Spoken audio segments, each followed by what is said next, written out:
Rather than summarize the discussion, I want to summarize it in part by raising a few challenges. The first really goes to the initial panel on the goals of the international goals of the Olympics. And in a way, it goes to the question of what do we mean by public diplomacy? And here, I'm going to tread on dangerous ground because I want to question whether most of the premise, which has to do with the development of national image and concentrating on national image, is a sufficient way of asking whether the 2008 Beijing Olympic Games were a public diplomacy triumph. And here I want to, I know there are many definitions of public diplomacy, and all of them are equally gifted in terms of who engages in public diplomacy and what its goals are. But I want to here focus on the relationship between public diplomacy and diplomacy. And in a way, this was raised by Dr. Sheng's comments on Beijing and the Beijing Olympics in Darfur, because that was a case in which he recited in which there was an interrelationship between public diplomacy in terms of the relationship between China and publics around the world and changes in actual diplomatic efforts.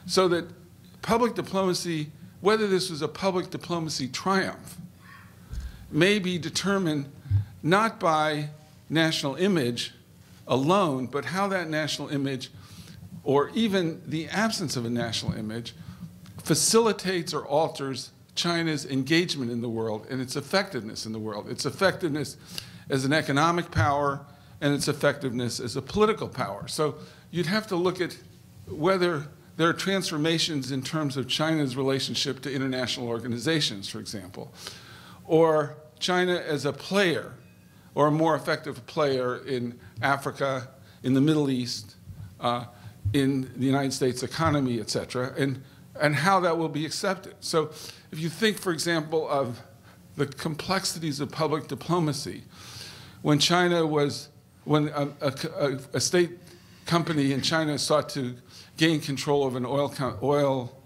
was it an oil company or oil distribution? I'm not sure which one. Famous case in the United States. The difficulties of closing the deal, of reception of China's extension of power was an important marker. And you could ask yourself whether the Olympics or a series of events, as Jeff Wasserstrom has indicated, would alter that place of China in global society. So I think it's interesting to see this sponsored by the U.S.-China Institute, because those, as well as the Center for Public Diplomacy, because it really brings together the kind of substantive questions about China and these, what we think of as public diplomacy. So that's the first question I would ask is what does it mean to be a public diplomacy triumph? And this goes as well, in a certain sense, to the third panel, and the excellent comments of all of the speakers. And here I want to just say, quote Dan Durbin, of the notion of the media-centered event. It was a media-centered event, but in terms of this aspect of public diplomacy, the media-centered aspect of it may be secondary to other aspects of what ultimately makes it a public diplomacy triumph. And many aspects of what was media-centered may not relate to the public diplomacy triumph. Now here, it gets another range of complications, which is public diplomacy triumph for whom? And so the focus today has largely been on whether it's a public diplomacy triumph for China, China being, or a particular definition of China.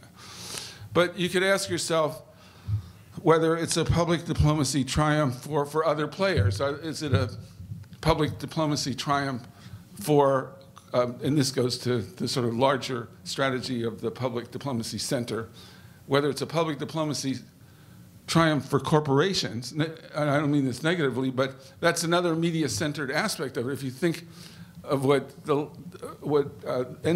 comments of NBC, it was engaged. It was important to it that it become a public diplomacy triumph, to use it in a very broad sense instead of the narrow sense that I was using it, for the top sponsors of the Olympics and the sponsors of the Olympics. So was it a public diplomacy triumph for those entities? We haven't really discussed that, and it's unclear. I mean, probably it was, but I just don't know.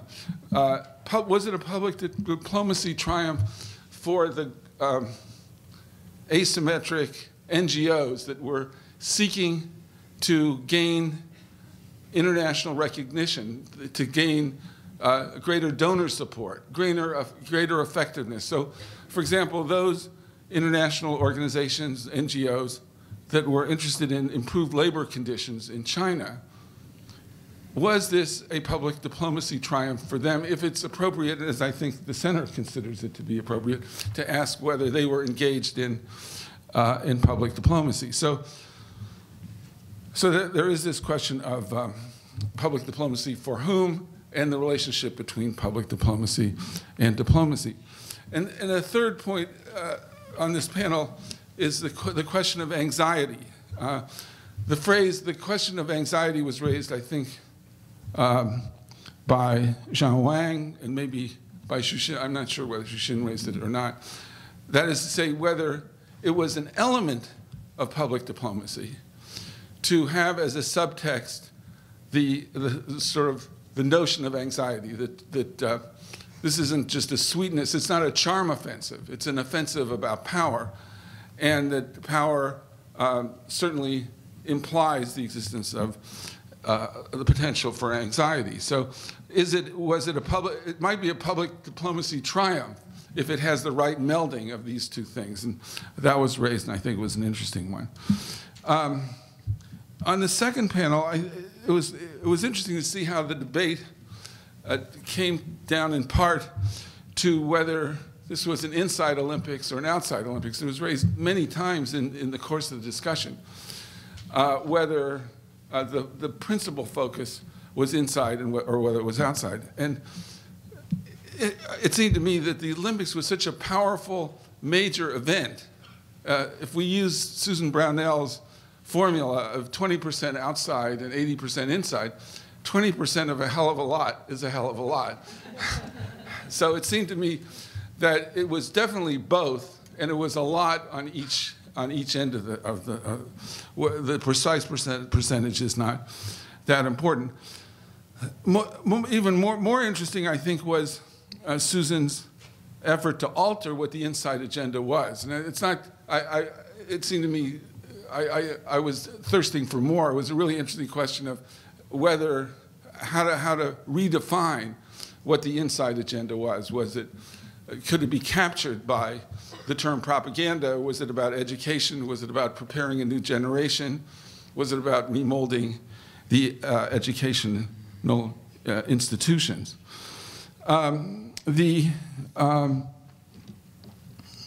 So a kind of almost different agenda occurred, and I think of unintended consequences. That is to say, was it a public diplomacy triumph, or was it a triumph, or was there an effect, but in ways that were unintended? And maybe I'm not sure what these unintended consequences might be. So a lot was intended in terms of environment, in terms of the People's Olympics, et cetera, et cetera. But is China, when you have a huge event like this, are there changes that take place that we don't know about yet, that we can't quite predict, but we see glimmerings of, et cetera?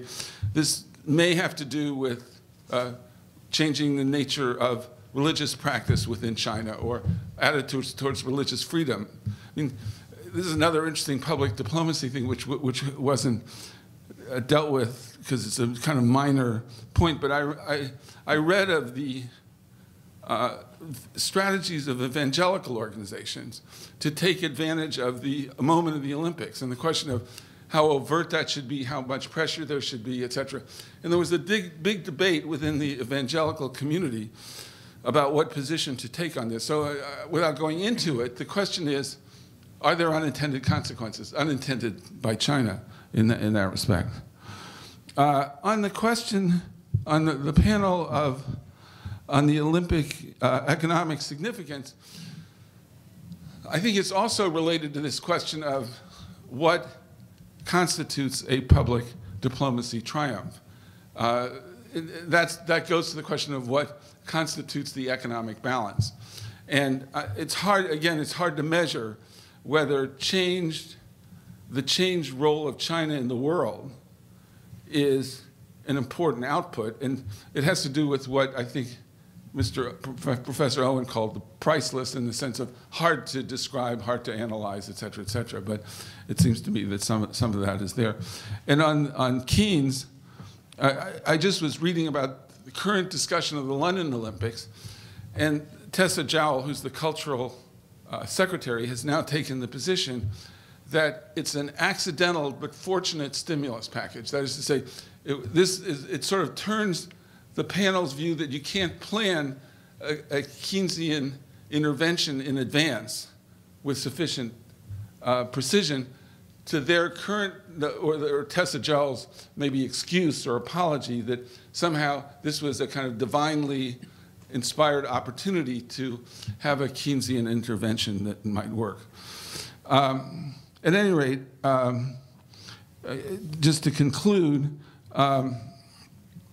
it seemed to me that there were, it's not just a question of whether it's a public diplomacy triumph or public relations spectacle, but whether it's those two things or a very big party. That's another thing that came out of the conference today. So I'd say maybe Susan can give the percentages of public diplomacy triumph, public relations spectacle, or big party. And with that, maybe we can go to the big party at the University Club. So thank you.